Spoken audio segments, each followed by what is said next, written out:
Hello అండి, అందరికీ happy Christmas. ఇవాళ మన ఛానల్లో క్రిస్మస్ స్పెషల్గా బనానా బ్రౌన్ కేక్ ప్రిపేర్ చేసుకుందామండి. చాలా ఎమ్మీగా ఉంటుంది, ఈజీగా ప్రిపేర్ చేసుకోవచ్చు.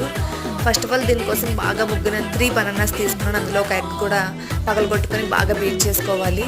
అది బాగా బీట్ అయిన తర్వాత అందులో ఒక 1/2 కప్ ఆయిల్, 1 కప్ షుగర్ కూడా వేసుకొని వీటన్నిటిని బాగా మిక్స్ చేసుకోవాలి. తర్వాత వీటిని ఒక బౌల్లోకి షిఫ్ట్ చేసుకుందామండి. షిఫ్ట్ చేసుకున్న తర్వాత ఇందులో 1 కప్పు మైదా, 1 కప్ మైదాకు 1 tablespoon baking powder, 1/2 tablespoon baking soda, అలాగే 3 టేబుల్ స్పూన్ కోకో పౌడర్ కూడా యాడ్ చేసుకుంటాను. చాలా బాగుంటుంది ఫ్లేవర్ అయితే మాత్రం. ఇందులో కొంచెం కన్సిస్టెన్సీ ఎక్కువగా అనిపిస్తే అందులో మిల్క్ కూడా యాడ్ చేసుకొని మంచిగా చూసారు కదా క్రీమీ స్ట్రక్చర్ వచ్చే వరకు కలుపుకోవాలి. ఇందులో ఒక 1/2 టేబుల్ స్పూన్ వెనిలా ఎసెన్స్ కూడా యాడ్ చేసుకున్నానండి. అవన్నీ బాగా మిక్స్ అయిన తర్వాత ఒక కేక్ మౌల్లో వేసుకొని దాంట్లో ఎయిర్ బబుల్స్ లేకుండా చూసుకొని దానిపైన నట్స్ అన్ని కూడా యాడ్ చేసుకున్నాను అనమాట. మీకు ఓవెన్ ఉంటే ఓవెన్లో, లేకపోతే స్టవ్ మీద కూడా పెట్టుకోవచ్చు. చాలా ఈజీగా ప్రిపేర్ చేసుకోవచ్చు అండి, చాలా ఎమ్మీగా ఉంటుంది.